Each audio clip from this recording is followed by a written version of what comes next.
Children. Hello friends, आज मैं आपके सामने लेकर आई हूँ यूनिसेफ। क्या है यूनिसेफ का सच? यूनिसेफ के लिए पैसा कहाँ से आता है, क्या इसके कार्य हैं, आज हम इसी के बारे में बात करते हैं। वैसे यूनिसेफ के बारे में सभी लोग जानते हैं कि यूनिसेफ की स्थापना जो हुई थी 11 दिसंबर को हुई थी 1946 में।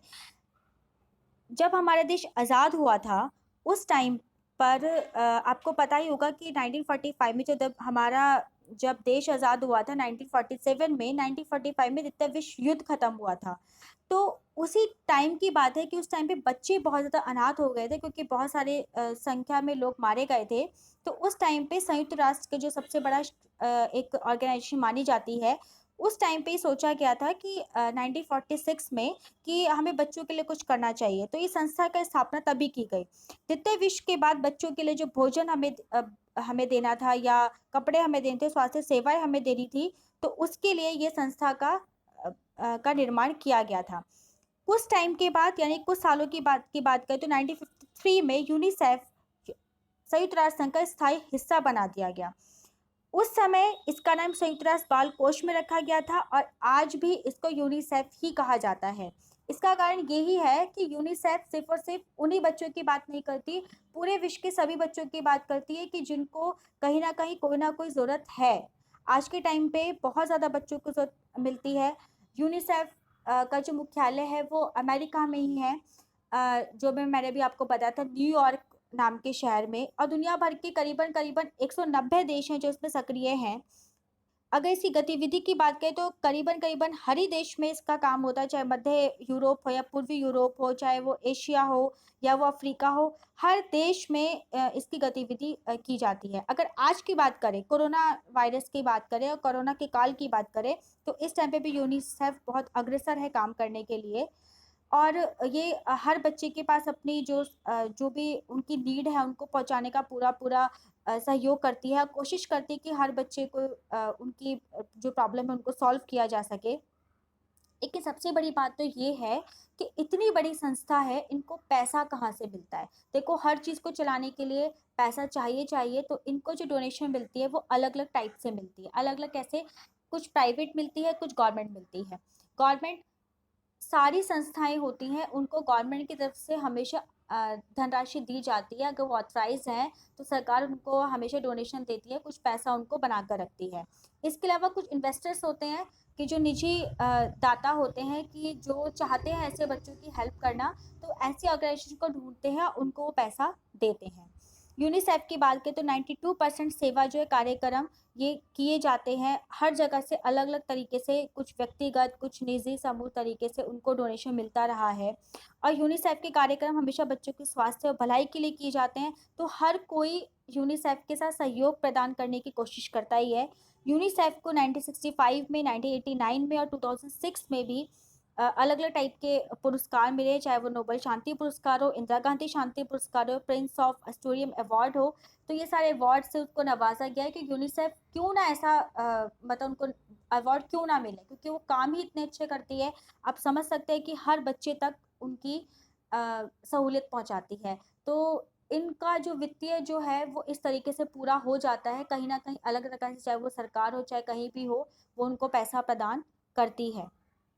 यूनिसेफ की जो मुख्य बातें हैं, जो उद्देश्य हैं, वो क्यों उनकी स्थापना की गई थी, तो मैं उस समय की बात करूँ तो मैंने आपको बता दिया था कि जब द्वितीय विश्व युद्ध हुआ था, उससे प्रभावित जो बच्चे थे, उनकी सुरक्षा करना, उनका कल्याण करना, उनको खाना देना, उनके लिए स्वास्थ्य सेवाएँ मुहैया कराना, ये सारी चीज़ें उस टाइम पे काम था। 1949 में भारत ने भी, क्योंकि हमारा देश आज़ाद हुआ था 1947 में, जो मैंने अभी बताया, 1945 में द्वितीय विश्व युद्ध की समाप्ति हुई थी, 1946 में स्थापना हो गई थी यूनिसेफ की, तो 1946 फिर 1947 में हमारा भारत आज़ाद हुआ। 1948 में भारत ने ऐसा कुछ बहुत ज़्यादा इंटरेस्ट नहीं दिखा पाए, क्योंकि उस टाइम पे भारत ही स्वयं बहुत जल्दी आज़ाद हुआ था, लेकिन ज़्यादा देर ना करते हुए 1949 में ही भारत भी उसके साथ जुड़ गया। तो ये सबसे अच्छी बात रही। यूनिसेफ में विश्व के हर बच्चे के लिए बात की जाती है, उसमें कोई जाति नहीं देखी जाती, कोई देश नहीं देखा जाता, कोई धर्म नहीं देखा जाता, कोई भी राजनीतिक विचारधारा नहीं देखी जाती, सिर्फ़ और सिर्फ़ बच्चों के कल्याण की बात की जाती है। ये बहुत इम्पोर्टेंट है इसमें।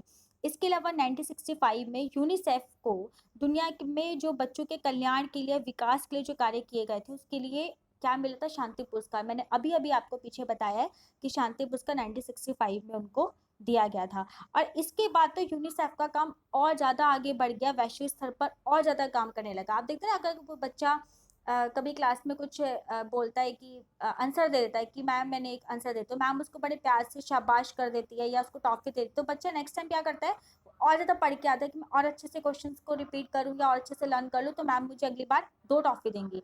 तो इसके लिए भी पुरस्कार मिलने के बाद तो यूनिसेफ ने भी ऐसा है कि और ज़्यादा अच्छे से काम करना शुरू कर दिया।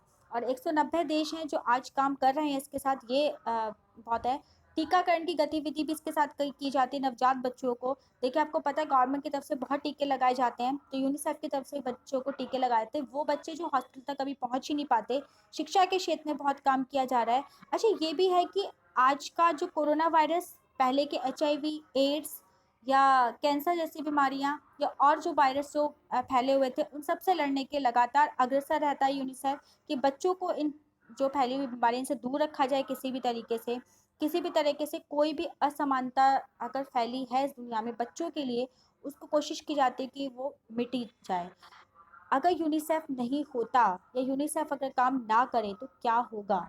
अगर यूनिसेफ काम नहीं करे तो ये आप अनुमान लगा सकते हैं कि 2030 तक, यानी कि 2030 जो इसमें लिखा हुआ है, 167 मिलियन बच्चे गरीबी से मर सकते हैं या वो बच्चे कभी पढ़ नहीं पाएंगे। तो आप सोच सकते हैं कि इतना बुरा हाल है बच्चों का।